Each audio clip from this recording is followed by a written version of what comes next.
ప్రభు సమాధిలో ఉంటే ఇప్పుడు మన వాళ్ళు చనిపోయినారు, మా నాయన చనిపోయినాడు. మా నాయనను బట్టి నాకేమైనా ధైర్యం ఉందా? నాకు ఏమైనా చేయగలుగుతాడా ఆయన? ఇప్పుడు ఆయన ఏమైనా చేయగలుగుతాడా? ఏమి చేయలేదు. నాతో పాటు ఉండగలుగుతాడా? నాకు ఏదైనా సహాయం చేయగలుగుతాడా? నేను ఎక్కడికైనా పోయేటప్పుడు నాతో పాటు రాగలుగుతాడా? నా మాటలు వినగలుగుతాడా? ఏమీ లేదు. కాబట్టి ఆయన పైన నాకు ధైర్యం ఏమి లేదు. ఆయన బ్రతికినన్ని దినాలు నాకు ధైర్యం ఉన్నది ఆయన పైన. ఆయన ఎప్పుడైతే ప్రభు దగ్గరికి పోయినాడో నాకు ఎటువంటి ధైర్యము లేదు.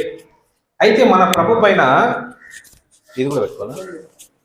మన ప్రభు పైన మనకు ధైర్యం ఉన్నది. కారణం ఏంటంటే ఆయన సమాధిలో లేడు, ఆయన జీవించుచున్నాడు కాబట్టి నాకు ధైర్యం ఉంది. అందుకే పాడుకుంటాం కదా, జీవించుచున్నాడు యేసు ప్రభు, నా హృదయములో ఉన్నాడు, కష్టములలో నా సహాయుడై నిత్యము నడిపించును. ఇది మన ధైర్యం.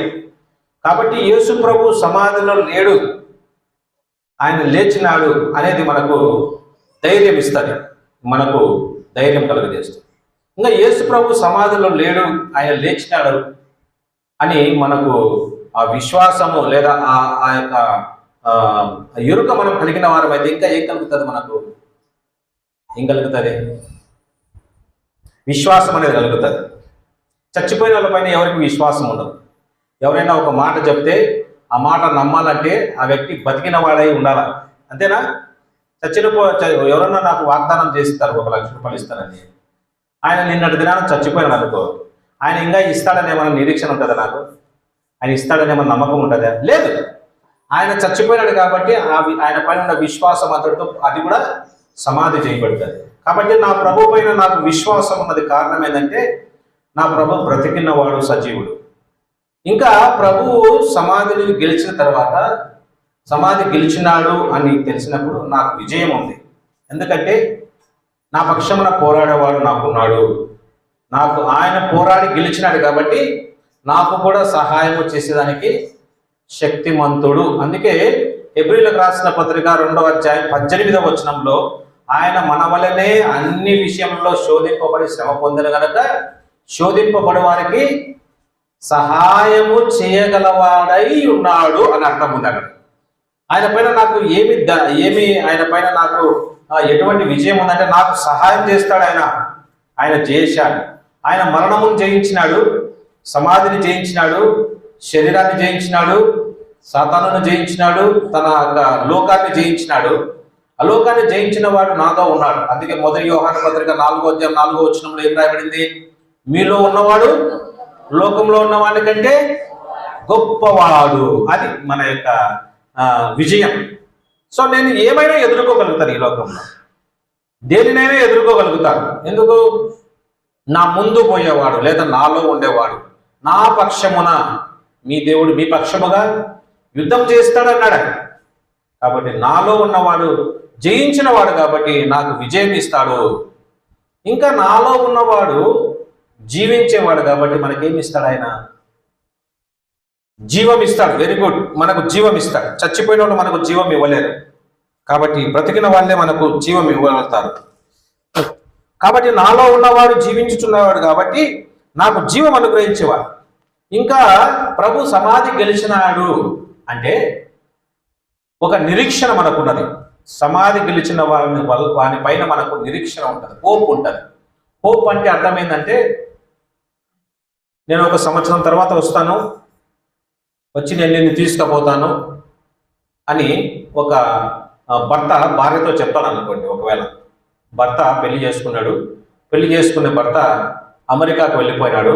అమెరికాకు వెళ్ళిపోయి 1 సంవత్సరం తర్వాత నేను అక్కడ మంచిగా ఇల్లు సంపాదించుకొని అన్ని సంపాదించుకొని ఫర్నిచర్ అంతా సంపాదించుకొని మళ్ళీ వస్తాను, వచ్చి నిన్ను తీసుకుపోతాను అన్నప్పుడు ఆ భార్యకు ఏముంటుంది? ఆయన పైన వెయిట్ చేస్తూ ఉంటుంది అనమాట. ఆయన కోసం వెయిట్ చేస్తూ ఉంటుంది. ఇంకా ఎప్పుడు వస్తారండి మీరు, ఎప్పుడు వస్తారండి అంటుంటుంది కదా, దినాలు లెక్క పెట్టుకుంటూ ఉంటుంది. పొరపాటున ప్రమాదవశాత్తు ఆ వ్యక్తి లేడు, చనిపోయాడు అనుకోండి. ఆయన 1 ఇయర్కి వస్తానన్నాడు, 3 నెలలకే ఆయన చచ్చిపోయినాడంటే ఇంకా వెయిట్ చేస్తుందేమా? మనం వస్తాడు తీసుకుపోతాడని నిరీక్షణ ఉంటుందా? నిరీక్షణ ఉండదు. ఎందుకు? ఆయన లేడు. తీసుకుపోతానని చెప్పినవాడు లేడు, సహాయం చేస్తానని చెప్పినవాడు లేడు, నీకు నువ్వు ఆదుకుంటానని చెప్పినవాడు లేడు. కాబట్టి నిరీక్షణ నిరీక్షణ నిరీక్షణ అంటే హోప్, వెయిట్ చేయడము. కాబట్టి యేసుక్రీస్తు ప్రభువారు తిరిగి లేచుట ద్వారా మనకు ఒక నిరీక్షణ ఇచ్చినాడు. చూడండి, మొదటి పేతురు పత్రిక మొదటి అధ్యాయము, పేతురు రాసిన మొదటి పత్రిక. పేతురు ఈ నిరీక్షణ గురించి మాట్లాడుతున్నాడు. మొదటి పేతురు పత్రిక మొదటి అధ్యాయము 3-4 వచనాలు కలిసి ఉన్నాయి. అందరము కలిసి చదువుదాం బిగ్గరగా. మొదటి పేతురు పత్రిక మొదటి అధ్యాయము 3-4 వచనాలు మనం అందరం కలిసి బిగ్గరగా చదువుదాం. మన ప్రభువగు యేసుక్రీస్తు తండ్రి అయిన దేవుడు స్తుతింపబడును గాక. మృతులలో నుండి యేసుక్రీస్తు తిరిగి లేచుట వలన జీవముతో కూడిన నిరీక్షణ మనకు కలుగునట్లు, అనగా అక్షయమైనదియు నిర్మలమైనదియు వాడబారనిదియునైన స్వాస్థ్యము మనకు కలుగునట్లు ఆయన తన విశేష కనికరము చొప్పున మనలను మరలా జన్మింపచేసెను. కాబట్టి మన యొక్క రక్షణకు ఆధారం ఏంటి? మన యొక్క రక్షణ పొందినాము, మనం జన్మింపజేసినాడు ఆయన, మరలా జన్మింపజేసినాడు, మనము తిరిగి జన్మించినాం, మనము నూతన సృష్టిగా చేయబడ్డాం. నూతన సృష్టి అంటే తిరిగి మనం జన్మించినాం. తిరిగి జన్మించిన తర్వాత మనలో ఒక నిరీక్షణ ఉన్నది. తిరిగి జన్మించక ముందు నిరీక్షణ లేదు. అదే ఎఫెసీయులకు రాసిన పత్రిక 2వ అధ్యాయం 12వ వచనంలో మన ప్రాచీన స్థితి గురించి అపోస్తలుడైన పౌలు ఎఫెసీయులకు రాస్తున్నాడు. 2వ అధ్యాయము 12వ వచనం. ఇశ్రాయేలుతో సహపౌరులు కాక పరదేశులను, వాగ్దాన నిబంధనలు లేని పరజనులను, నిరీక్షణ లేని వారును, లోకమందు దేవుడు లేని వారునై ఉండి, ఇది మన యొక్క ప్రాచీన స్థితి. నిరీక్షణ లేని వారు, నిరీక్షణ లేదు. మనకు రేపు ఏమి జరుగుతుందో మనకు తెలియదు. రేపు మనకు అక్కర ఎలా తీర్చబడుతుందో మనకు తెలియదు. రేపు మనకు ధైర్యం ఇచ్చేవారు ఎవరు లేరు. రేపు నాకు ఏదైనా పోరాటం జరిగితే నాకు విజయం ఇచ్చేవారు ఎవరు లేరు అనేది మనకు నిరీక్షణ లేదు. ఒకప్పుడు గమ్యం ఏదో తెలియదు మనకు. మనం ఎక్కడికి ప్రయాణం చేస్తున్నామో తెలియదు, ఎందుకు వచ్చినామో ఎక్కడికి పోతున్నామో మనకు తెలియదు. ఆ నిరీక్షణ లేని స్థితిలో ఉన్న మనకు ఇక్కడ అపోస్తలుడైన పేతురు ఏం రాస్తున్నాడంటే, మనలను మరలా జన్మింప, తన విశేష కనికరము చొప్పున మనలను మరలా జన్మింప చేసి యేసుక్రీస్తు మృతులలో నుండి తిరిగి లేచుట ద్వారా మనకు ఒకటి స్వాస్థ్యం ఇస్తున్నాను అంటున్నాడు. ఏంటి ఆ స్వాస్థ్యం అంటే? జీవముతో కూడిన నిరీక్షణ. జీవముతో కూడిన నిరీక్షణ మనకు కలగనట్లు అక్షయమైనది, నిర్మలమైనది, వాడబారది స్వాస్థ్యము మనకు కలుగునట్లు మనకు ఒక స్వాస్థ్యము సిద్ధపరుస్తున్నాడు పరలోకంలో. అక్షయమైనది, నిర్మలమైనది, వాడబారని స్వాస్థ్యము మన కోసం సిద్ధపరుస్తున్నాడు. ఆ స్వాస్థ్యానికి మనకు హక్కుదారులుగా, వారసులుగా చేశాడు. ఆ స్వాస్థ్యము మనం పొందుకునే దానికి మనకు నిరీక్షణ ఉన్నది. ఎందుకు మనకు నిరీక్షణ ఉన్నది? యేసుక్రీస్తు ప్రభువు ఈ లోకంలో ఉన్నప్పుడు అనేక వాగ్దానాలు చేసినాడు. నేను పోతాను, మళ్ళా వస్తానన్నాడు. నేను పోతాను, స్థలం సిద్ధపరుస్తానన్నాడు. నేను పోతాను, పరిశుద్ధాత్మ దేవుని మీకు పంపిస్తానన్నాడు. మీతో ఉంటాను, మీలో ఉంటానని అనేక రకాల వాగ్దానాలు ఆయన చేసినాడు. ఆయన వాగ్దానం చేసిన వాడు చచ్చిపోయినాడు. అంతేనా? నిన్న లేక మొన్న చచ్చిపోయినాడు ఆయన. ఈ దినం ఏం చేశాడు ఆయన? తిరిగి లేచినాడు. తిరిగి లేస్తే ఆ మాట తిరిగి నెరవేరుస్తానని నమ్మకం ఉందా లేదా మనకు? వాగ్దానం చేసిన నెరవేరుస్తానని నమ్మకం ఉందా లేదా మనకు? ఎందుకు? ఆయన సమాధిలో లేడు, తిరిగి లేచాడు కాబట్టి. అందుకే దీన్ని ఏమంటున్నాడంటే, ఇది జీవముతో కూడిన నిరీక్షణ. This hope is having life.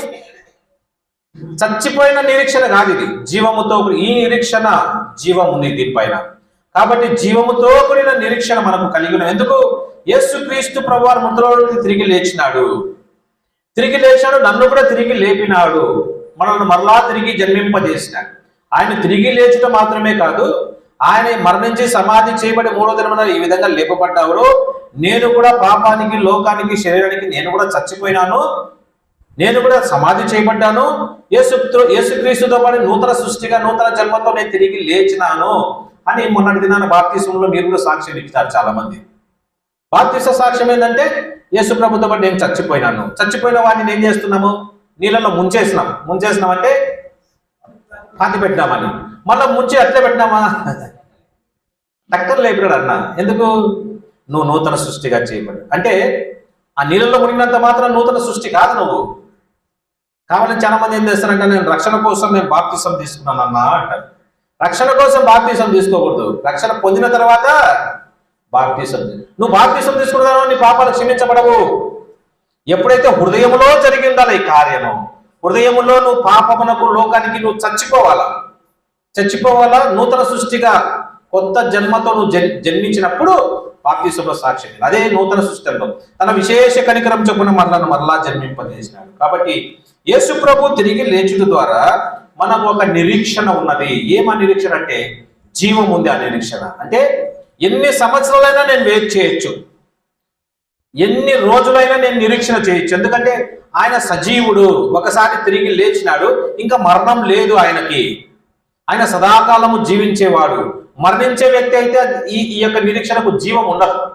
మరణించేవాడు కాదు ఆయన, తిరిగి లేచినాడు, సదాకాలము జీవించుచున్నాడు అన్నాడు. ప్రకటన 1:18 ఇదిగో నేను మృతుడనైతిని, మొదటి వాడను కడపటి వాడను జీవించువాడను మృతుడనైతిని, కానీ ఇదిగో యుగ యుగములు సజీవుడనై ఉన్నాను. మరణం యొక్కయు పాతాళ లోకం యొక్కయు తాళపు చెవులు నా స్వాధీనంలో ఉన్నాయి. ఎందుకు? మరణాన్ని జయించేశాడు ఆయన. మరణం ఇప్పుడు ఆ మరణం యొక్క తాళం చెవి ఆయన దగ్గర ఉన్నది. మరణింప చేసేవాడు ఆయనే, మళ్ళీ తాళము వేసేవాడు ఆయనే, తాళము తీసేవాడు ఆయన. మరణము పైన బలం ఆయనకున్నది. ఇప్పుడు మరణం పైన శక్తి ఆయనకున్నది. మరణంలో నుంచి లేపగలుగుతాడు ఆయన, మరణింప చేయగలుగుతాడు, మరణం సమాధిలో నుంచి లేపగలుగుతాడు శక్తి కలిగిన వాడు. కాబట్టి ఈ నిరీక్షణకు జీవం ఉన్నది. అందుకే తీతు పత్రికలో ఈ నిరీక్షణ ఎటువంటి నిరీక్షణ రాస్తున్నాడంటే, తీతు పత్రిక 2వ అధ్యాయం 12వ వచనంలో ఇంకా ఈ నిరీక్షణ యేసు ప్రభు తిరిగి లేచుట ద్వారా మనకు నిరీక్షణ ఇస్తున్నాడు. మొట్టమొదటిగా ఆ నిరీక్షణ ఎటువంటి నిరీక్షణ అంటే దాంట్లో జీవం ఉంది నిరీక్షణ. ఎందుకు? ఎవరి కోసమైతే మనం నిరీక్షిస్తున్నామో ఆయన జీవం కలిగిన వాడు కాబట్టి, ఆయన చచ్చిపోయేవాడు కాబట్టి దానికి జీవం ఉన్నది. రెండవదిగా ఈ తీతు పత్రిక 2వ అధ్యాయం 12వ వచనంలో ఈ నిరీక్షణకు ఒక పేరు పెడుతున్నాడు. మనము భక్తిహీనతను, ఇహలోక సంబంధమైన దురాశలను విసర్జించి శుభప్రదమైన నిరీక్షణ, దిస్ ఈజ్ బ్లెస్డ్ హోప్ అన్నారు. శుభప్రదమైన నిరీక్షణ. ఎవరి కోసమైతే మనం వేచి చూస్తున్నామో ఆయన మనకేం చేస్తాడు? బ్లెస్సింగ్స్ ఇస్తాడు. ఆయన మనకు శాపం ఇచ్చేవాడు కాదు, ఆయన మనకు శపించేవాడు కాదు. ఈ నిరీక్షణ మనకు మేలు చేసే నిరీక్షణ, ఈ నిరీక్షణ మనకు ఆశీర్వాదములు కలగజేసే నిరీక్షణ. ఈ నిరీక్షణ this is a blessed hope, నన్ను ఆనందింపజేసే నిరీక్షణ. అందుకే తీతు రాస్తాడు, ఈ నిరీక్షణ శుభప్రదమైన నిరీక్షణ.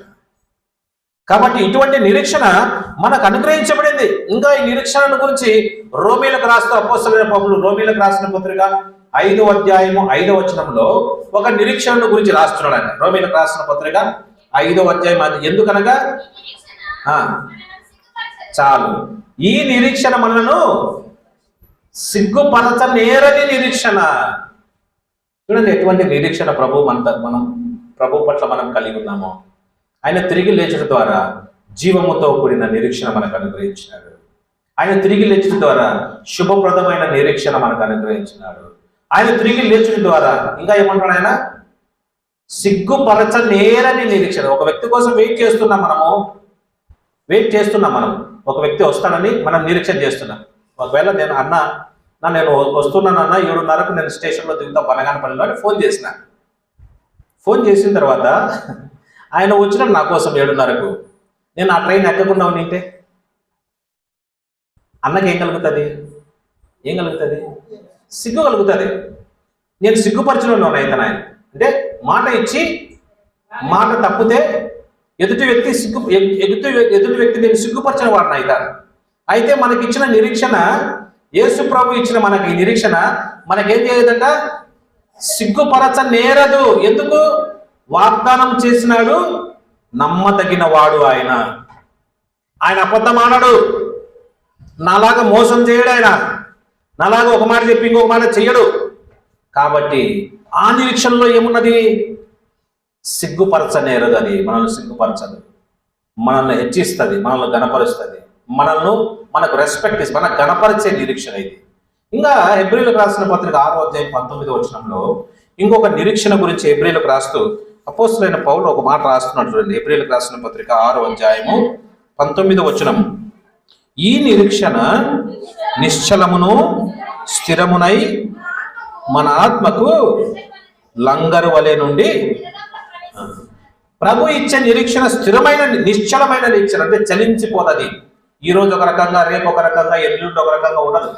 నిశ్చలమైన నిరీక్షణ, స్థిరమైన నిరీక్షణ మన ఆత్మకి ఎలా ఉందంటే అది లంగరు వలె. లంగర్ అంటే ఏంది మీరు చూసినారో లేదో? లంగర్ ఎటువంటిదంటే సముద్రం దగ్గర షిప్ యార్డ్, పడవలు వచ్చి ఆగే దగ్గర కొన్ని పడవలకు మామూలుగా కొన్ని పడవలకు అక్కడ వచ్చి ఆగేదానికి ప్లేస్ లేకపోతే ఏం చేస్తారంటే పెద్ద పెద్ద పడవలు, ఆ పడవల్లో దాదాపు 1500 మంది, 2000 మంది, 5000 మంది ప్రయాణం చేయొచ్చు.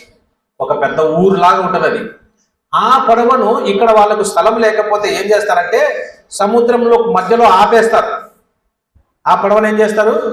సముద్రం మధ్యలో ఆపుతారు. సముద్రం మధ్యలో ఆపేస్తే 1 నెల ఉండొచ్చు, 2 నెలలు ఉండొచ్చు, 3 నెలలు ఉండొచ్చు, దానికి స్థలం లేకపోతే అక్కడే. ఈ మధ్యలో గాలి తుఫాన్లు వస్తే, ఈ మధ్యలో ఏదైనా పెద్ద పెద్ద తుఫాన్లు సుడిగాలు వస్తే ఆ పడవ ఏం చేస్తుంది? ఇటు అటు గాలి ఇటు కొడితే ఇటు పోతుంది, ఇటు అటు. ఎందుకంటే నిశ్చలంగా ఉంది, అది మునిగిపోయే అవకాశం ఉంది. కాబట్టి అలా ఏం చేస్తారంటే యాంకర్ అంటారు అనమాట. ఒక మూడు లాగా ఇట్లా ఉంటది, ఒక ఐరన్ ఉంటది. దాన్ని ఏం చేస్తారంటే సముద్రంలోకి వదిలేస్తారు. సముద్రంలోకి వదిలేసినప్పుడు ఆ యాంకర్ ఏం చేస్తుందంటే పడవని ఇటు అటు కదలేకుండా నిశ్చలంగా ఉండేలాగా చేస్తుంది. గాలి తుఫాన్లు ఆటుపోట్లు ఏమొచ్చినా కానీ పడవ మునిగిపోదు. అదే అంటాడు, ఈ నిరీక్షణ మనకు ఎలా ఉందంట? లంగర్ లాంటి. మన జీవితంలో అనేక ఆటుపోట్లు రావచ్చు, తుఫాన్లు రావచ్చు, వ్యాధులు రావచ్చు, బాధలు రావచ్చు, నిరుత్సాహాలు రావచ్చు, పోరాటాలు రావచ్చు. ఎన్ని పోరాటాలు ఎన్ని వచ్చినా కానీ దేవుడు మన పట్ల కలిగి ఉన్న, దేవుని పట్ల మనం కలిగిన నిరీక్షణ, మన ఆత్మకి ఎటువంటి నిరీక్షణ అనేది లంగర్ లాంటిది. మనం ఇటువంటి పదిలిపోము, గాలి తుఫాన్లకు చెదిరిపోము, నిశ్చలముగా ఉంటాము. ప్రభుపైనే గురి, ప్రభుపైనే నిరీక్షణ, ప్రభుపైనే విశ్వాసం. మన చూపు ఇటువంటి మరలిపోదు. ఇంకా అమ్మో గాలి తుఫాన్లు వచ్చినాయి, అమ్మో ఆటిపాట్లు వచ్చినాయి, అమ్మో వ్యాధులు వచ్చినాయి, అమ్మో కష్టం వచ్చింది అని భయపడిపోము. మనము మన ఆత్మకు లంగర్ లాంటి నిరీక్షణ మనకు కలిగింది. కాబట్టి ప్రభు ఇచ్చే నిరీక్షణ గొప్ప నిరీక్షణ ఇది. యేసుక్రీస్తు ప్రభువారు తిరిగి లేచుట ద్వారా ఈ నిరీక్షణ మనకు కలిగింది. కాబట్టి పరిశుద్ధ గ్రంథంలో 5 రకాల నిరీక్షణల గురించి రాయబడింది. 5 రకాల నిరీక్షణలు ఒకటొకటి మనము త్వరగా చూసుకొని మనము ఆరాధనలో ప్రభు ఎటువంటి నిరీక్షణ మనకి ఇచ్చాడంటే, మనం చదువుకున్న ఎఫ్ఎస్సీలకు రాసిన పత్రిక 5వ అధ్యాయము 5వ వచనము అందరం కలిసి చదువుదాం. ఎఫ్ఎస్సీలకు రాసిన పత్రిక 5వ అధ్యాయము 5వ వచనం. ఎఫ్ఎస్సీలకు రాసిన పత్రిక 5వ అధ్యాయం 5వ వచనము. ఎందుకనగా ఈ నిరీక్షణ, అందరం కలిసి చదువుదాం. ఎందుకనగా ఈ నిరీక్షణ, ఎవరు చదవడం లేదే? రోమీయులకు రాసిన పత్రిక 5వ అధ్యాయం 5వ వచనం. రోమీయులకు రాసిన పత్రిక 5వ అధ్యాయం 5వ వచనం. ఎందుకనగా ఈ నిరీక్షణ మనలను సిగ్గుపరచదు, మనకు అనుగ్రహింపబడిన పరిశుద్ధాత్మ ద్వారా దేవుని ప్రేమ మన హృదయములలో కుమ్మరింపబడి ఉన్నది. ఒక నిరీక్షణ గురించి రాస్తున్నాడు, సిగ్గుపరచనేరని నిరీక్షణ. ఈ నిరీక్షణ మనకి ఏం చేస్తా ఉందంటే దేవుని ప్రేమ మన హృదయంలో కుమ్మరించబడే నిరీక్షణ. దేవుడు ఏం చెప్పినాడు? మీరు మారు మనసు పొందండి, రక్షణ పొందండి అంటూ యోహాను సువార్త 14వ అధ్యాయంలో ప్రభువా నువ్వు వెళ్ళిపోతున్నావా, నువ్వు వెళ్ళిపోతే మా దిక్కెవరు, మా గమ్యం ఎవరు, మేము ఎలా ఉంటాము, నువ్వు వదిలిపెట్టిపోతే మేము అనాథలైపోతామే అని అన్నప్పుడు ప్రభు ఒక 6వ అధ్యాయం యోహాను సువార్త 14, 16, 17 వచనాలు.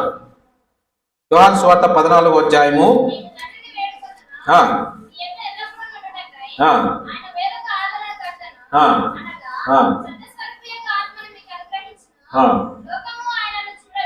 పదిహేడు వచ్చింది కదమ్మా. మిమ్మల్ని అనాథలుగా విడువను, మీ ఎంతకు వస్తున్నాను. ఎన్నో వచ్చినది? 18. మిమ్మల్ని అనాథలుగా విడువను, నేను మీ ఎంతకు వస్తాను. చూడండి, ప్రభు చేసిన వాగ్దానము, మిమ్మల్ని అనాథలుగా విడిచిపెట్టాను, మీ ఎంతకు వస్తాను. అంటే ఎట్లా వస్తావయ్యా నువ్వు అంటే, నేను వేరొక ఆదరణకర్తను మళ్ళా పంపిస్తాను. ఆయన ఎవరు? సత్య స్వరూపియకు ఆత్మను మీకు ఇస్తాను. ఆత్మ ఎక్కడ ఉంటాడు? ఆయన మీతో ఉంటాడు, మీలో ఉంటాడు, మీ లోపల ఉంటాడు, మీ బయట ఉంటాడు. ఇది ప్రభువైన యేసుక్రీస్తు వారు వాగ్దానం చేసిన వాగ్దానం. ఎప్పుడు వస్తుంది ఈ వాగ్దానం అంటే, ఆయన తిరిగి లేస్తే, మరణించి తిరిగి లేచిన తర్వాత పరిశుద్ధాత్మను మీకు అపోస్తల కార్యములు 1వ అధ్యాయంలో వాళ్ళు పరిశుద్ధాత్మ కోసం మేడగది మీద 40 రోజులు వేచి ప్రార్థన చేశారు. 40 రోజులప్పుడు ఆయన అగ్ని నాలుకల వంటి నాలుకల్లో పరిశుద్ధాత్మ దేవుడు దిగి వారి మధ్యలోకి వచ్చినాడు. అదే అపోస్తలుడైన పౌలు గుర్తు చేస్తున్నాడు. అపోస్తలుడైన పౌలు ఏమంటాడంటే, ఎప్పుడైతే మీరు రక్షణ పొందినారో పరిశుద్ధాత్మ బాప్తిసం తీసుకుంటేనే పరిశుద్ధాత్మ దేవుడు మీ మీదకి దిగి వస్తాడు. పరిశుద్ధాత్మ దేవుడు ఏం చేస్తాడు?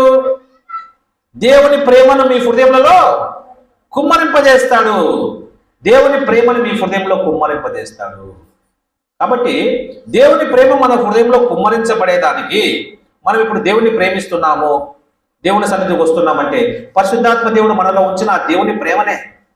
ఎవరైనా మనం ప్రేమించకపోతే ఇంతసేపు మనం కూర్చోము. వేడికి వర్షం వచ్చినా కష్టం వచ్చినా దేవుని కాస్తో కూస్తో ప్రేమిస్తున్నాం కాబట్టి మందిరానికి వచ్చినాం, అంతేనా?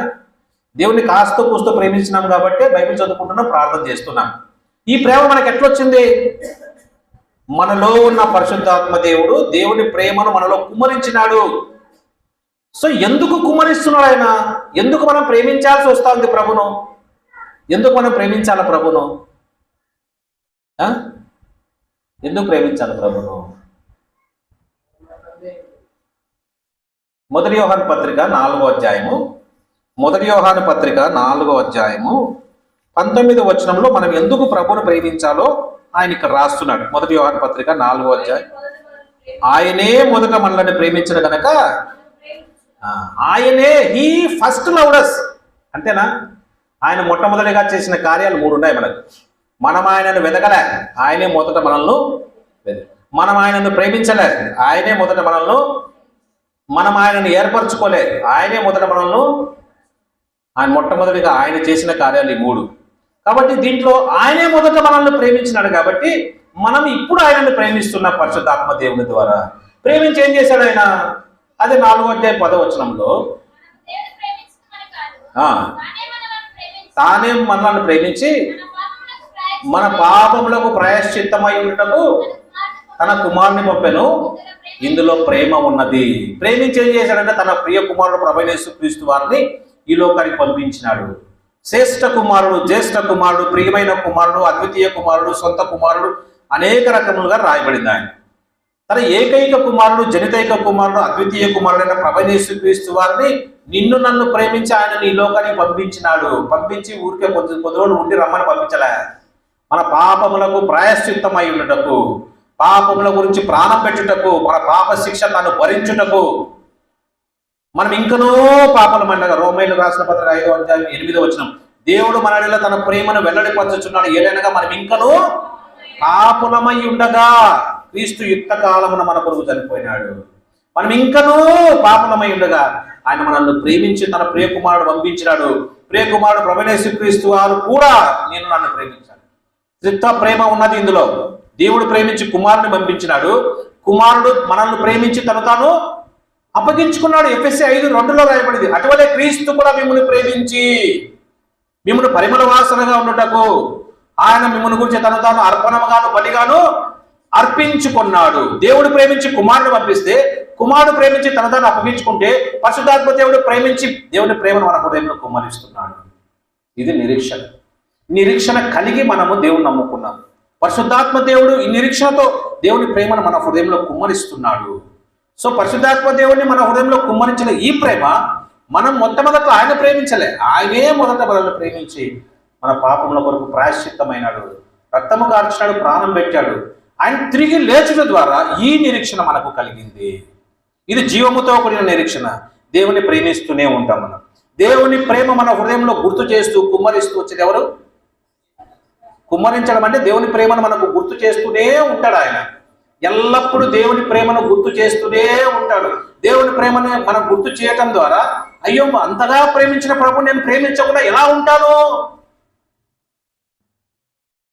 అందుకే లూకాసు వార్త 7వ అధ్యాయంలో లూకాసు వార్త 7వ అధ్యాయంలో ఈ పాపాత్మురాలైన స్త్రీ యేసు ప్రభు పాదాల దగ్గర కూర్చున్నది. పాదాల దగ్గర కూర్చొని ఆమె ఏం చేస్తా ఉందంటే ఆయన పాదములకు 47వ వచనం, ఆమె విస్తారముగా ప్రేమించును కనుక ఆమె యొక్క విస్తార పాపములు క్షమించబడెను. ఎవరికి కొంచెముగా క్షమింపడో వాడు కొంచెముగా ప్రేమించును. దేవుని ప్రేమ నా పాపములు ఎంత ఘోరమయ్యావో, ఎంత భయంకరమైనవో నేను ఎరిగితే దేవుని ప్రేమ అంత గొప్పదిగా నేను తెలుసుకుంటాను. అంత గొప్ప ప్రేమ నేను తెలుసుకున్నప్పుడు అంత ఎక్కువగా ప్రభువును ప్రేమించేదానికి అవకాశం ఉన్నది. కాబట్టి దేవుని ప్రేమను మన హృదయంలో కుమ్మరిస్తూనే ఉంటాడు పరిశుద్ధాత్మ దేవుడు. ఇది మన నిరీక్షణ. రెండవదిగా మనకి ఇచ్చిన నిరీక్షణ ఏంటంటే, అదే రోమీలకు రాసిన పత్రిక 5వ అధ్యాయము 2వ వచనంలో ఇంకొక రకమైన నిరీక్షణ గురించి రాస్తున్నాడు ఇక్కడ. రోమీలకు రాసిన పత్రిక 5వ అధ్యాయము 2వ వచనం. మరియు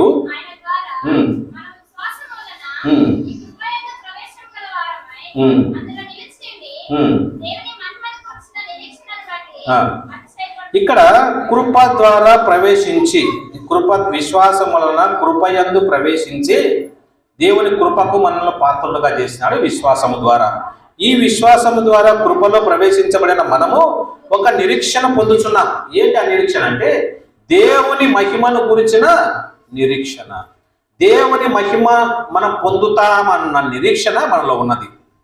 దేవుని మహిమ నీకు ఇస్తానన్నాడు దేవుడు, అంతేనా? నా మహిమను నీకు ఇస్తానన్నాడు. ఆ మహిమ మనం పొందుకుంటామన్న నిరీక్షణ మనలో ఉన్నది. ఏంటి మహిమ? ఏంటి మహిమ? రోమీలకు రాసిన పత్రిక 3వ అధ్యాయం 23వ వచనంలో, ఏ భేదము లేదు, అందరినూ పాపము చేసి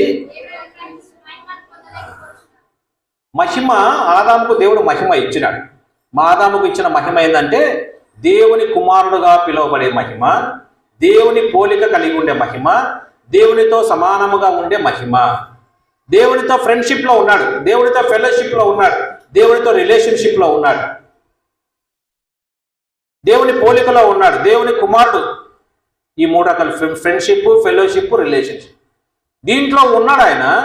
ఈ 3 కలిగి ఉండడమే మహిమ. అయితే ఈ మహిమను కోల్పోయినాడు ఎవరు? ఎందువల్ల? పాపము చేసి దేవుడు అనుగ్రహించి మహిమను పొందు. ఆదాము వెలుపలికి తోసివేయబడ్డాడు. ఆదాము ఇక మీద దేవుని కుమారుడుగా పిలవబడ్డంలే. యోహాను 8:44లో మీరు మీ తండ్రి యొక్క అపవాది సంబంధులు అన్నాడు. మత్తయి సువార్త 3వ అధ్యాయంలో పరిసయ్యులు, శాస్త్రులు, సద్దుకయ్యులు తన ఎదుట బాప్తిసం పొందడం వచ్చి చూసి బాప్తిసం ఇచ్చి యోహాను ఏమని పిలిచాడు వాళ్ళను? సర్ప సంతానమా అని పిలిచినాడు. అంటే మీరు దేవుని పిల్లలు కాదు, ఇప్పుడు సర్పము పిల్లలు అని అర్థం. అంటే దేవుడు అనుగ్రహించి మహిమను మీరు ఎప్పుడో కోల్పోయినారు పాపము చేసి అని అర్థం. కాబట్టి ఆ కోల్పోయిన మహిమను తిరిగి నీకు ఇస్తానన్న నిరీక్షణ దేవుడు మనకి ఇచ్చినాడు. ఏంటి ఆ నిరీక్షణ? ఎట్లా వస్తుంది ఆ మహిమ అంటే, ఆయన తన మహిమను వదులుకొని ఈ లోకానికి వచ్చినాడు. ఫిలిప్పీలకు రాసిన పత్రిక 2వ అధ్యాయం 6వ వచనంలో, దేవుని స్వరూపము కలిగిన వాడై ఉండి దేవునితో సమానముగా ఉండుట విడిచిపెట్టకూడని భాగ్యమని ఎంచుకొనలేదు, కానీ మనుషుల పోలికగా పుట్టి దాసుని స్వరూపం ధరించుకుని తను తానే రిక్తునిగా చేసుకున్నాడు. ఆకారమందు మనుషునిగా కనపడి మరణము పొందినంతగా, అనగా శిలువ మరణం పొందినంతగా తగ్గించుకుని తన స్వరూపాన్ని, తన మహిమను వదులుకున్నాడు. దేవుని పోలికను వదులుకున్నాడు. దేవునితో సమానంగా ఉండటం వదులుకున్నాడు. దేవుని కుమారుడుగా పిలువబడ్డ వదులుకొని ఈ లోకానికి వచ్చి మనుష్య కుమారుడుగా పిలువబడి ఆ కోల్పోయిన మహిమను, స్వరూపమైనను సొగసైనను లేనివాడుగా కలవరసలో నీ కొరకు నా కొరకు వేలాడుతున్నవారా. ఆయనలో ఏ పోలిక లేదు, ఏ స్వరూపము లేదు, ఏ మహిమ లేదు. మహిమ లేనివాడుగా కలవరసలో వేలాడి మరణించి తిరిగి లేచడం ద్వారా ఒక జీవముతో కూడిన నిరీక్షణ నీకు అనుగ్రహించిన. ఏంటి ఆ నిరీక్షణ అంటే, ఆ మహిమను గురించిన నిరీక్షణ. ఇప్పుడు మనం దేవుని బిడ్డలుగా చేపట్టాం. ఎవరైతే ప్రభువైన యేసుక్రీస్తు, పునరుత్థానుడైన ప్రభువైన యేసుక్రీస్తునందు విశ్వాసం ఉంచుతారో వారు దేవుని పిల్లలుగా పిలువబడుతున్నారు. యోహాను 1:12 ప్రకారం. చచ్చిపోయిన యేసుక్రీస్తునందు విశ్వాసం ఉంచుట ద్వారా కాదు, పునరుత్థానుడైన యేసుక్రీస్తునందు విశ్వాసం ఉంచుట ద్వారా, యేసు ప్రభు తిరిగి లేచిన యేసు ప్రభునందు విశ్వాసం ఉంచడం ద్వారా మీరు దేవుని పిల్లలుగా చేయబడ్డారు. దేవుని పోలికలోకి మీరు మార్చబడుతున్నారు. దేవుడు తన పోలిక నీకు ఇస్తాడు. దేవుడు తన పోలిక నీకు ఇస్తున్నాడు. అదే 2 కొరింథీ 3వ అధ్యాయం 18వ వచనంలో, ప్రభువుకు ఆత్మ ద్వారా ఆ పోలికలోనికి మీరు మార్చబడుచున్నారు. యేసు ప్రభు తన ఆత్మను అనుగ్రహించినాడు. పరిశుద్ధాత్మ దేవుడు ఏం చేస్తున్నాడంటే తన పోలికలోకి మనల్ని మారుస్తున్నాడు. ప్రతి దినము దేవుని పోలిక మనలో ఏర్పడతా ఉంది. దేవుని మహిమ నీకు నాకు అనుగ్రహించినాడు. దేవుని పోలికలోకి నీకు నాకు, మనము దేవుని పిల్లలమనే పిలువబడే ఘనత నీకు నాకు.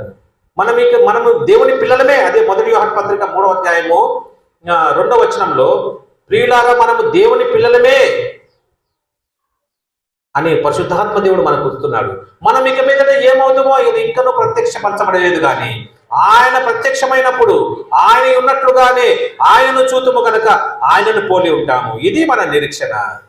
ఏ మహిమ ఇస్తాడు? ఆయన వస్తాడు ఒక దినాన. ఆయన వచ్చినప్పుడు ఈ దినము నుంచి, ఎప్పుడైతే రక్షణ పొందినం నుంచి పరిశుద్ధాత్మ దేవుడు నీలో నాలో కార్యం చేస్తా ఉన్నాడు. కార్యం చేస్తూ చేస్తూ ఆయన వచ్చినప్పుడు ఆయన చూస్తాము. ఆయన చూసినప్పుడు ఆయన నువ్వు ఒకటేలాగా ఉంటావు, ఆయన నేను ఒకటేలాగా ఉంటాను. ఇది నిరీక్షణ, ఇది మహిమ. కాబట్టి ఇటువంటి నిరీక్షణ నీకు నాకు అనుగ్రహించిన ఆయన పోలికలోకి మనల్ని మారుస్తుంది. ఆయన రూపంలో ఇప్పుడు దేవుని పిల్లలుగా చేసినాడు. ఆయన వచ్చినప్పుడు ఆయన పోలికలోకి మార్చబడతాము.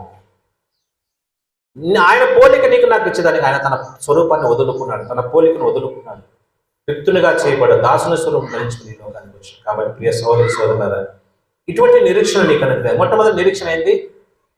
దేవుని ప్రేమ మన హృదయంలో కుమ్మరిస్తుంది. రెండవ నిరీక్షణ దేవుని ప్రేమను గురించిన నిరీక్షణ. రెండవ నిరీక్షణ ఆయన మహిమను గురించిన నిరీక్షణ. మూడవ నిరీక్షణ రోమీలకు రాసిన పత్రిక 4వ అధ్యాయం. అపోస్తలుడైన పౌలు రోమీలకు నిరీక్షణను గురించి చాలా అద్భుతమైన మాటలు రాసినాడు. అది రోమీలకు రాసిన పత్రిక 4వ అధ్యాయము 18వ వచనం. నీ సంతానము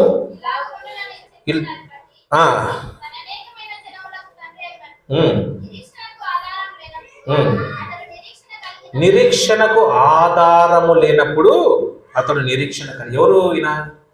అబ్రహాం. అబ్రహాముకు నిరీక్షణకు ఆధారం. నిరీక్షణకు ఆధారము లేదు అంటే ఏమని అర్థము?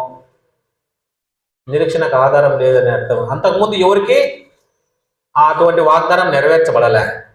అబ్రహాము ఒక అన్యుడి నుంచి పిలిచబడిన తర్వాత ఈ సంతానం అన్యజనుల దేశం స్వాధీనం చేసుకుంటారు, నేను అనేక జనములు తండ్రిగా చేస్తానని వాగ్దానం చేసినాడు. అయితే గుడ్డిగా అబ్రహాం నమ్మినాడు. అయితే మనకి ఇప్పుడు నిరీక్షణకు ఆధారం ఉన్నది. ఎందుకని? మన ప్రభువైన యేసుక్రీస్తు వారు మృతుల నుండి తిరిగి లేచినాడు. మనకు తెలిసిపోయింది ఆయన సమాధి ఖాళీగా ఉన్నది. కాబట్టి నిరీక్షణకు ఆధారం ఉన్నది. ఎందుకంటే వాగ్దానం చేసిన వాడు సమాధిలో లేడు. అర్థమైందండి? వాగ్దానం చేసిన వాడు సమాధిలో లేడు. కాబట్టి ఆ నిరీక్షణకు నాకు ఆధారం ఉన్నది. అబ్రహాముకు ఆధారం లేదు. అయినా కానీ even if Abraham had faith and hope, అబ్రహాముకు ఆయన పట్ల నిరీక్షణ ఉన్నది, విశ్వాసం ఉన్నది. నిరీక్షణకు ఆధారం లేదు. మనకు నిరీక్షణ ఆధారమైన ప్రభు మనతో ఉన్నాడు. ప్రభుకి ఇంకొక పేరు ఉంది చూడండి. రోమీలకు రాసిన పత్రిక 15వ అధ్యాయము.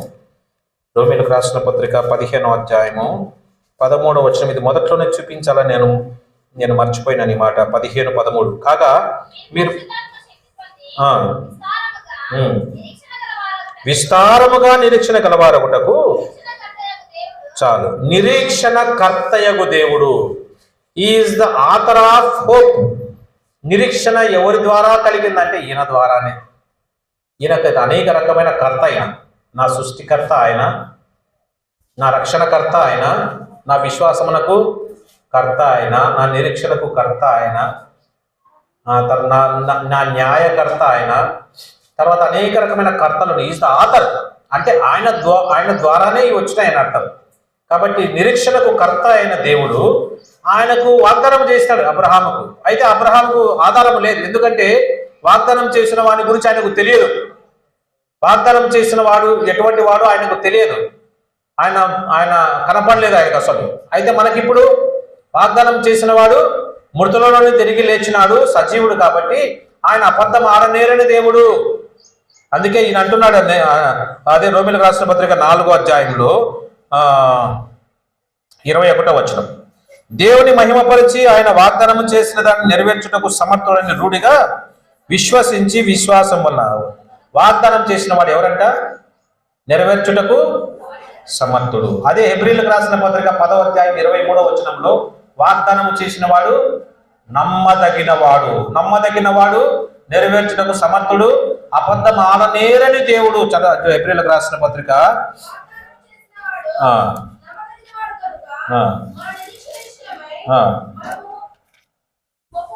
మనం ఒప్పుకున్నది నిశ్చలంగా పట్టుకుందాము. హెబ్రీలకు రాసిన పత్రిక 6వ అధ్యాయము 16, 17, 18 వచనాల్లో ఈడ 1, 2, 3, 4 వచనం.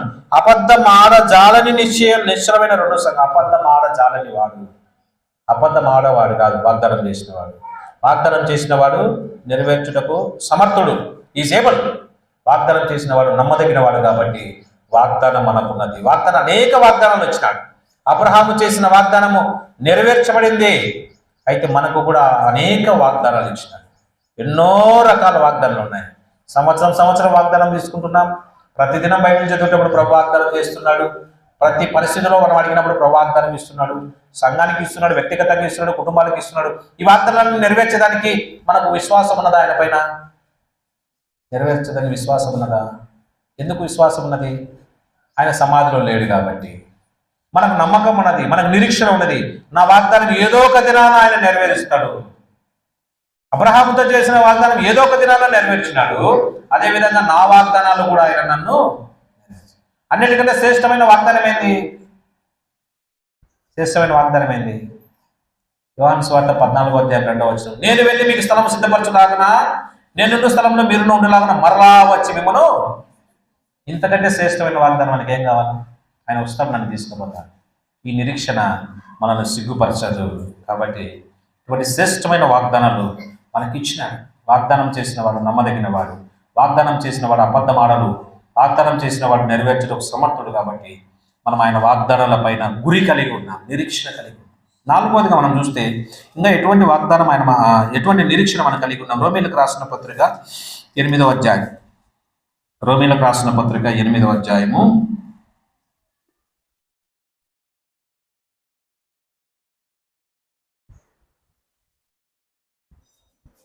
23వ. అంతేకాదు ఆత్మ యొక్క ప్రథమ ఫలములు పొందిన మనము కూడా దత్తపుత్రత్వము కొరకు, అనగా మన దేహం యొక్క విమోచనము కొరకు కనిపెట్టుచు మనలో మనము మూలుగుచున్నాము. 24 ఏలైనగా మనము నిరీక్షణ కలిగిన వారమై రక్షింపబడితేమి. నిరీక్షింపబడినది కనబడినప్పుడు నిరీక్షణతో పని ఉండదు. తాను చూచుచున్న దాని కొరకు ఎవరు నిరీక్షించును? మనము చూడని దాని కొరకు నిరీక్షించినట్లా ఓపికతో దాని కొరకు కనిపెట్టుదాము. మనము చూడని దాని కొరకు నిరీక్షిస్తున్నాం. ఒక దినాన దాన్ని చూస్తాం. చూసినప్పుడు నిరీక్షణతో ఇంకా పని ఉండదు. అదే చెప్తున్నా. కాబట్టి ఏంటి నిరీక్షణ? దేహం యొక్క ప్రథమ ఫలములు పొందిన మనము కూడా దత్తపుత్రత్వము, అడాప్షన్ అంటారు ఇంగ్లీష్. దత్తపుత్రత్వం కొరకు వేచి చూస్తున్నామంటే, దత్తపుత్రత్వం అంటే ఈ దేహం యొక్క విమోచన. దేహాన్ని విమోచిస్తాడు. ఒక దినాన్ని దేహాన్ని విమోచిస్తాడు. దేహం యొక్క విమోచన జరగబోతుంది.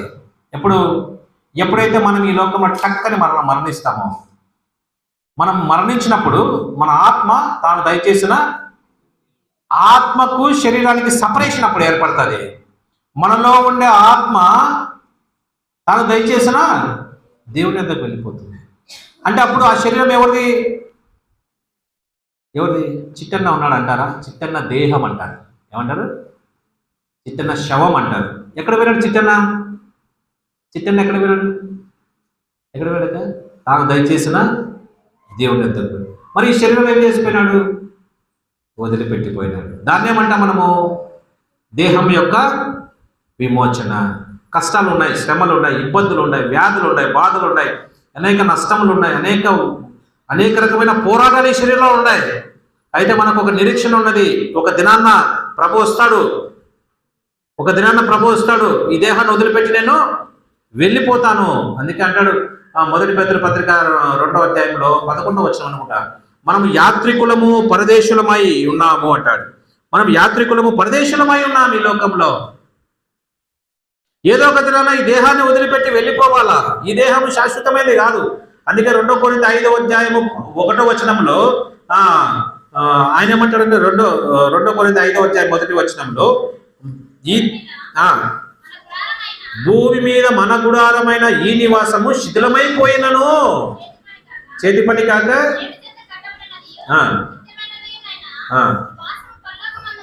ఈ యొక్క నివాసము శిథిలమైపోతుంది. అంటే ఈ దేహము శిథిలమైపోతుంది. It will decay. సంవత్సరాలు గడిచే కొద్దీ నా యవ్వనంలో ఉన్న శక్తి నాకు ఇప్పుడు లేదు. నా యవ్వనంలో గంటలు నడిచేవాడిని. రాత్రి అన్న వాకింగ్ చేస్తాను అంటే అన్న నేను చేయలేదు, నా చేత కాదని. ఎందుకు? అయిపోయాడు. శరీరం శిథిలమైపోతుంది. అయితే దినదినము మనలో ఉన్న ఆత్మ ఉజ్జీవింపబడతా ఉంది, నూతనపరచబడతా ఉంది. ఆత్మ నూతనపరచబడటం ద్వారా ఒక దినాన్న ఈ దేహాన్ని వదిలిపెడతాను, నిత్యత్వము ప్రభుతో ఉంటాను. అప్పుడు మహిమా దేహము నాకు ఇవ్వబడుతుంది. యేసుక్రీస్తు ప్రభువు తిరిగి లేచి ఏ విధంగా సజీవుడుగా తను తాను కనపరుచుకున్నాడు. ఆయన ముట్టుతా ఉంటే ఏమన్నాడు, అమ్మా నేను తండ్రి దగ్గరికి పోలే, నన్ను ముట్టద్దు. ఆ మహిమ దేహం ఈ రోజు ఇక్కడ ఉండాలంటాడు, రేపు ఇంకొక దగ్గర ఉంటాడు, ఇంకొక దగ్గర ఉంటాడు, తలుపులు వేసుకున్నా కానీ వాళ్ళ మధ్యలో పోయి ప్రత్యక్షమైనాడు ఆయన. సమాధానము కలుగును గాక, భయపడద్దు, ఫియర్ నాట్. అటువంటి దేహము, ఆ దేహంలో ఇంకా వ్యాధులు ఉండవు, అటువంటి దేహంలో ఇంకా పోరాటాలు ఉండవు, అటువంటి దేహంలో ఎటువంటి కష్టములు ఉండవు. కాబట్టి దేహం యొక్క విమోచన కొరకు మనం వెయిట్ చేస్తున్నాం. కష్టాలు కొద్ది దినాలే, శ్రమలు కొద్ది దినాలే, పోరాటాలు కొద్ది దినాలే, వ్యాధులు కొద్ది దినాలే, ఎడబాటు కొద్ది దినాలే. మన ప్రియులైన వారు కోల్పోయినా మనం ఎప్పుడు బాధపడుతూనే ఉన్నాం. బాధపడాల్సిన అవసరంలో మనకు ఒక నిరీక్షణ ఉంది. ఒక దినాన మనం వారితో పాటు వారిని కలుసుకుంటాం, వారితో ఉంటాం. మనం ఈ ఎడబాటు కొద్ది దినాలే. ఇటువంటి నిరీక్షణ దేవుడు నీకు నాకు అనుగ్రహించినాడు. ఆయన లేచినాడు కాబట్టి మనము ఒక దినాన లేస్తాం. ఆయన సజీవుడు కాబట్టి మనల్ని కూడా సజీవుడుగా చేస్తాడు. చచ్చిపోయి భూస్థాపన చేయబడిన నేను ఒక దినాన ఆయన వస్తే మహిమా దేహముతో లేపబడతాను. ఈ నిరీక్షణ దేవుడు నీకు నాకు ఇచ్చినాడు. చివరి నిరీక్షణ ఏంటంటే మొదటి దశలోనిక పత్రిక 4:13 నిరీక్షణ, సహోదరులారా నిరీక్షణ లేని ఇతరుల వలె మీరు దుఃఖపడకుండా నిమిత్తం ఒక మాట రాస్తున్నాను. నిద్రించుచున్న వారిని గురించి మీరు తెలియకుండా నాకు ఇష్టం లేదు. యేసు మృతి పొంది మనం నమ్మినడల్లా యేసు ప్రభువుతో నిద్రించిన వారిని ఆయన తనతో కూడా వెంట పెట్టుకుని వస్తాడు. ఒక దినం ఉంది. ఇంకొక నిరీక్షణ ఏంటంటే సదాకాలం మనం ప్రభుతో ఉంటాం. సదాకాలం ప్రభుతో ఏలువారముగా ఉంటాం, రాజ్యము చేస్తాం. మనం ఈ దేహము, ఈ యొక్క లైఫ్ ఇంతటితో ఎండ్ కాదు.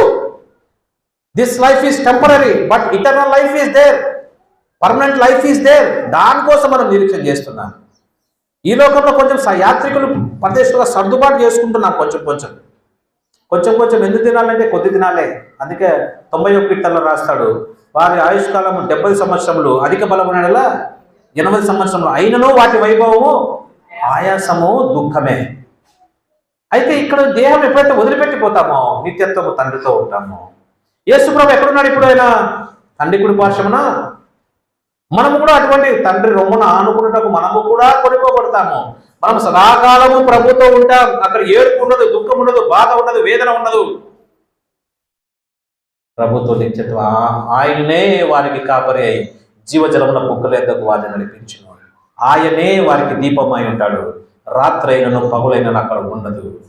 ఇటువంటి శుభ నిరీక్షణ దేవుడి దగ్గర నాకు అనుగ్రహించినాడు. కాబట్టి నిరీక్షణకు ఆధారమైన ప్రభు, నిరీక్షణకు కర్త అయిన దేవుడు ఎట్లు మనకి ఈ నిరీక్షణ మనకు ఇచ్చినాడంటే శుభప్రదమైన నిరీక్షణ, సిగ్గుపడచనేరని నిరీక్షణ నీకు నాకు అనుగ్రహించినాడు.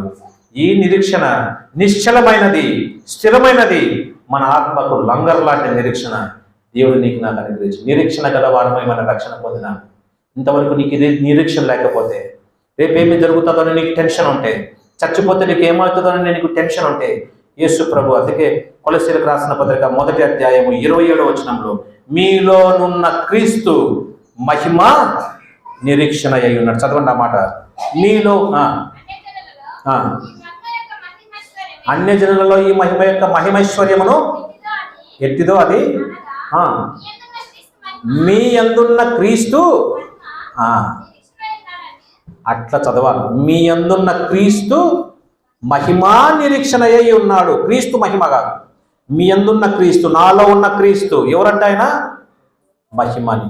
యేసు ప్రభు నాలో వచ్చుట ద్వారా, ఆయన ఆత్మ నాలో ఉండట ద్వారా నిరీక్షణ నాకు కలిగింది. మహిమ నిరీక్షణ, గ్లోరియస్ హోప్. ఇది blessed hope, hope of eternal life. ఇటువంటి నిరీక్షణ నీకు అనుగ్రహించి. నిరీక్షణ లేకుండా ఉంటే అక్కడో ఇక్కడో ఏమవుతుందో ఏమో, టెన్షన్లు, భయము, నాకు ఎవరు సాయం చేసేవారు లేరు, ఆదుకునేవారు లేరు, నన్ను ప్రేమించేవారు ఎవరు లేరు, ఎవరైనా నాకు సాయం చేస్తారా, ఎవరైనా నన్ను హెల్ప్ చేస్తారా, ఎవరైనా నన్ను ఆదుకుంటారా, ఎవరైనా నన్ను ప్రేమిస్తారా అని నువ్వు ఒకవేళ నిరీక్షణ చేస్తూ ఉంటే, నువ్వు నిరీక్షణ లేని దానవుగా, లేని వాడవుగా ఇక్కడికి వచ్చుంటే నీకు ఒక శుభవార్త. యేసుక్రీస్తు ప్రభువు తిరిగి లేచినాడు, నీకు నిరీక్షణ ఇస్తాడు. You can wait for him. ఆయన కోసం నిన్ను నిరీక్షించచ్చు. నువ్వు ఆయన ప్రేమ నీలో కుమ్మరిస్తాడు, ఆయన మహిమ నీకు ఇస్తాడు, నీకు సంతోషం, ఆనందం ఇస్తాడు, సమాధానం ఇస్తాడు. నీకు నీకు నీకు నిరీక్షణ కలగజేస్తాడు. ఈ లోకంలో ఎవరున్నా లేకపోయినా నా ప్రభు నాతో ఉన్నాడు, నాలో ఉంటాడు, నన్ను అనాథలుగా విడిచిపెట్టాడు, ఈ లోకంలో నాతో ఉంటాడు, ఈ లోకం వదిలిపెట్టి నన్ను పరలోకానికి తీసుకుపోతాడు అనే నిరీక్షణ నీకు ఇస్తాడు ఆయన. మరణం యొక్క బలము భయము నీకు ఉండదు ఇంకా. కాబట్టి యేసు ప్రభు నీలోనికి వస్తే నీకు మహిమ నిరీక్షణ కలిగి ఉంటాడు. కాబట్టి ఇంకా యేసు ప్రభు నమ్మకుండా ఉంటే, నిరీక్షణ లేకుండా ఉంటే, యేసు మృతి నుండి సమాధి చేయబడి తిరిగి లేచిన పునరుత్థానమైన యేసు ప్రభు నందు నిరీక్షణ ఉంచు, విశ్వాసం ఉంచు. ప్రభువా, నువ్వు జీవము కలిగిన దేవుడు, నాకు కూడా నిరీక్షణ దయచేయి, నాకు కూడా విశ్వాసము దయచేయి, నా పాపాలు కూడా క్షమించండి ఆయన నీ హృదయంలో అనిపిస్తుంది. నువ్వు కూడా నిరీక్షణ కలిగిన దానవై, కలిగిన వాడవై ఈ ప్రదేశం నుంచి వెళ్తావు. ప్రభు ఈ మాటలు దీవించు.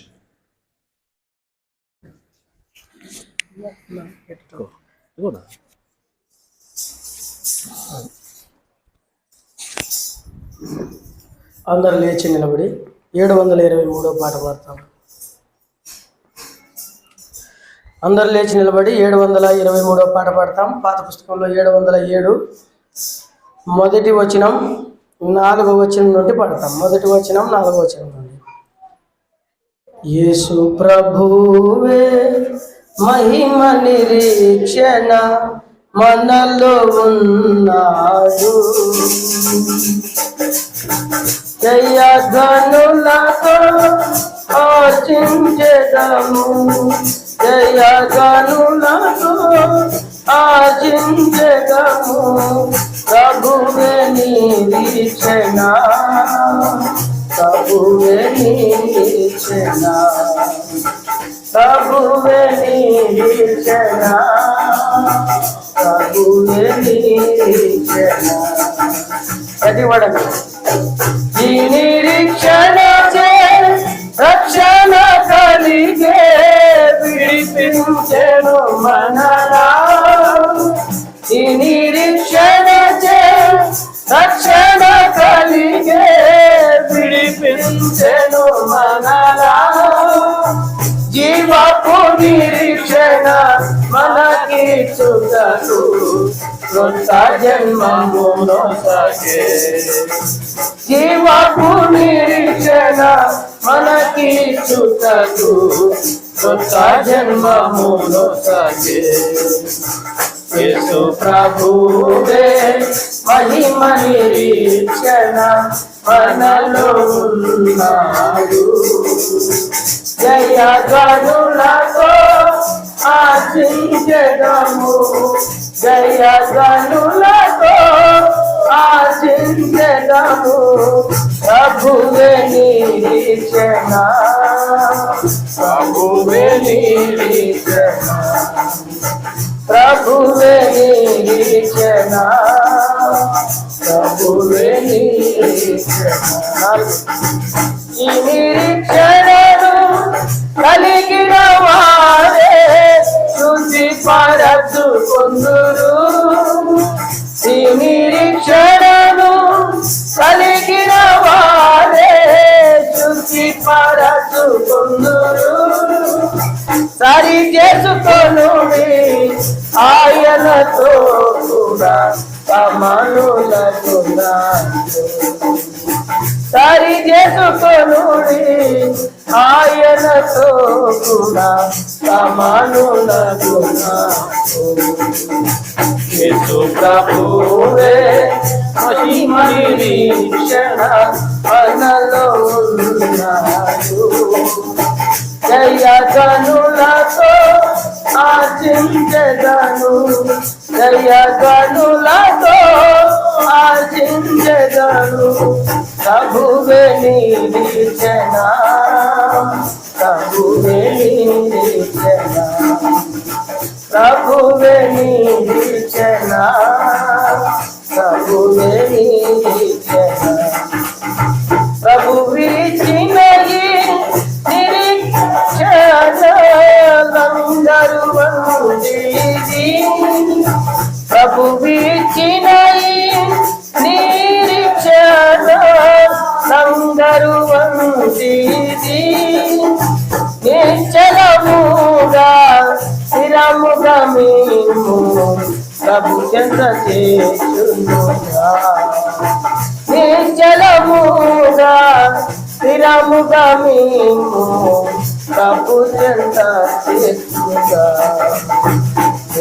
ప్రభువే మహిమ నిరీక్షణ మనలో ఉన్నాడు జయ గనులతో ఆశించెదము జయ గనులతో ఆశించెదము ప్రభువే నిరీక్షణ ప్రభువే నిరీక్షణ ప్రభువే నిరీక్షణ ప్రభువే నిరీక్షణ గట్టిపడాల ప్రభు యేసు మహిమతో మార్చునప్పుడు మనలను కొనిపోవును ప్రభు యేసు మహిమతో మార్చునప్పుడు మనలను శుభప్రద నిరీక్షణ కలిగిన మనము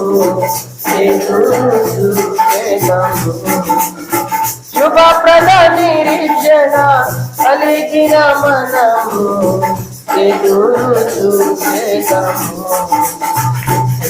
ప్రభువే మహిమ నిరీక్షణ మనలో ఉన్నాడు జయ గనులతో ఆశించెదము జయ గనులతో ఆశించెదము ప్రభువే నిరీక్షణ ప్రభువే నిరీక్షణ ప్రభువే నిరీక్షణ ప్రభువే నిరీక్షణ తీసుకుంటండి సండే స్కూల్ పిల్లలు సండే స్కూల్కి వెళ్తారు ముందుగా సండే స్కూల్ టీచర్ ఆరాధిస్తారు ఆ తర్వాత ఒక బ్రదరు ఒక సిస్టరు అట్లు అందరూ ఆరాధించండి ప్రభు తిరిగి లేచి జీవంతో కూడినటువంటి నిరీక్షణ ఇచ్చినాడు ఈ నిరీక్షణ కలిగిన వారు ప్రభువును ఆరాధించారు